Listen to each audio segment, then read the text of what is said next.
Kumusta mga kalingap mga kadunis? Mukhang stress na kayo ah. Ilang araw na ba? Ilang linggo na?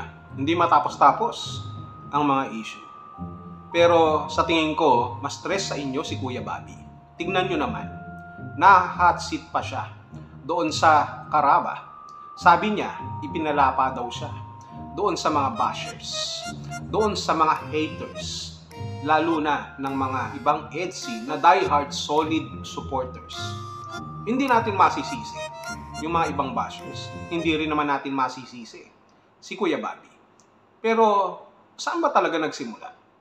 Sa pagkakaalam ko nga, sa ating pong mga tinalakay at napanood din naman sa mga ibang reactors, ay nung magsimula siyang dumalaw, nung oras na dumalaw siya sa live ni Kikay Vlogs, na walang iba kung hindi si Erica. Si Erica na ayaw madinig ng karamihan sa atin, lalo na ng mga EDSI fanatics. Ayaw nila. Kaya kung nagbabalak daw itong si Kuya Bobby na ibalik si Erica sa kalingap, ay huwag niya nang gawin, sapagkat maghahalo ang balat sa tinalupan. At dahil dyan, talaga namang tinatalupan na nila si Kuya Bobby. Kaya sila nagagalit kay Kuya Bobby dahil hindi nila gusto yung ginagawa ni Kuya Bobby na pagpunta doon sa live ni Erica. Dahil hanggang ngayon, hindi pa rin nila nalilimutan ang sakit na idinulot ng nakaraan. At lalo na ngayon, mas lalo nilang pinoprotektahan itong tambalan, itong love team ni Papa Eds at ni YP Beyonce. Hindi sila makakapayag na masira lamang ng isang Erica ang kanilang sinusuportahan na EDSI. Nagpaliwanag na si Kuya Bobby kung ano ang kanyang dahilan. Nagpaliwanag na rin si Birador. Marami na ang nagpaliwanag. Subalit, lalo lamang nagdidilim ang paningin ng iba. Subalit, lalo yatang dumidilim. Uulitin ko, kung ang pairalin natin ang prinsipyo ng sinasabi ng salita ng Diyos, yung pagpapatawad, wala tayong pagtatalunan dyan. Sapagkat yan ang dapat na masunod at umiral sa atin pong lahat. Kung ang pag-uusapan natin ay pagpapatawad, pagtanggap. Kung sinasabi ng salita ng Diyos na mahalin mo ang iyong kaaway, hindi ito nangangahulugan na ikaw ay makikipagsabuatan. Hindi ito na nangangahulugan na basta mo na lang mamahalin ang iyong kaaway nang walang nangyayari o nang basta-basta na lang na ganun na lamang. Ibig sabihin, kailangan natin makita dito yung tinatawag na tunay na reconciliation, yung repentance, yung humility sa parte ng taong nakasakit sa iyo. At dito papasok yung tinatawag po nating tunay din naman na pagpapatawad o forgiveness. Sa mataas na usapin, mataas na prinsipyo ng pagpapairal ng katuruan ng salita ng Diyos. Pero ang pinag-uusapan natin dito lamang sa kalingap. At siyempre, iba ang nagiging senaryo. Ang totoo niyan, muntikan na talagang makabalik si Erica sa kalingap. Muntikan na. Sa tingin ko mukhang nakukonvince na talaga ni Sir Bobby, no? Ni Kuya Bobby itong si Erica. Ito hindi ko sinasabi ito Kuya Bobby para mabas ka. Kunti na lang, makabalik na si Kikay Vlogs. Lalo na nung sinabi mong ipapareha siya kay Direk Noelsa, si Kikay, para maging Dirika. Hindi nakakadiri, Direka. Munti ka na talaga. Natuwa si Erica at babalik na sa kalingap. Ang kaso lamang, biglang napalitan. Biglang nagbago ang sitwasyon. Biglang umatras si Erica. Bigla siyang nabad trip ng kanyang marinig ang sinabi ni Birador.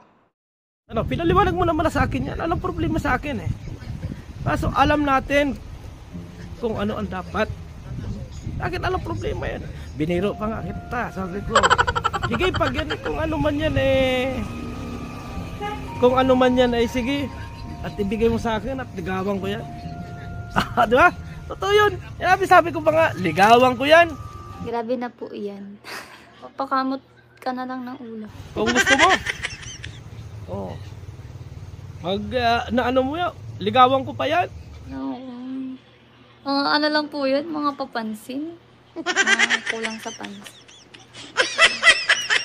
Dapat dyan dinadala sa pansitan. Ligawan ko yan. Kung gusto mo. Naano mo yan, ligawan ko pa yan. Ala namang issue doon.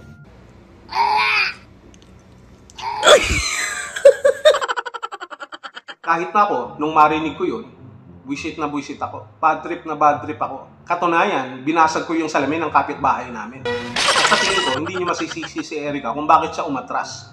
Papasok na sana sa Kalingap, pero umatras pa. Kaya magpasalamat kayo kay Birador. Akalain niyo yun, si Erica umatras na bad trip pa. Kaya pasalamatan niyo si Birador dun sa kanyang ginawa, sa kanyang sinabi. Huwag mo nang ulitin yun, ha, Birador. Paano ba naman hindi atras si Erica at mababad trip? Kung liligawan siya ni Birador at kung sakasakali ay pagbigyan siya ni Erica, no, dahil sa awa, akalain niyo yun, araw-araw puro pasakit ang aabutin ni Erica. Kumbaga, pag pinatulan niya si Birador, para siyang nag-suicide. Kaya nga doon sa ating thumbnail, makikita nyo, no, Squid Game.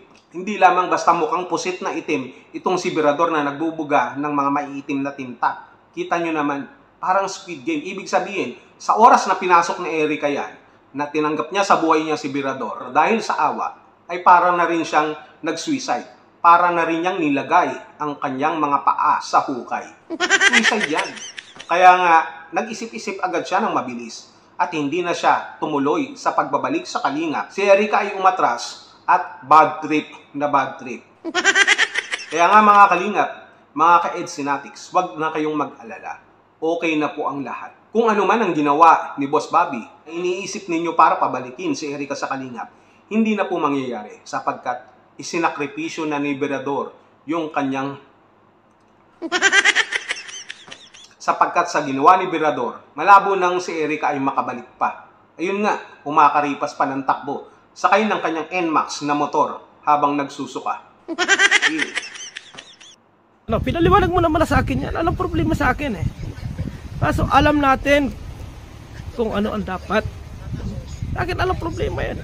Biniro pa nga kita. Sabi ko, sige pag yan kung ano man yan kung ano man yan ay sige. At ibigay mo sa akin at ligawan ko yan. Di ba? Totoo yun. Sabi ko pa nga, ligawan ko yan. Kung gusto mo. Oh. Naano mo yan, ligawan ko pa yan. Ala namang issue doon.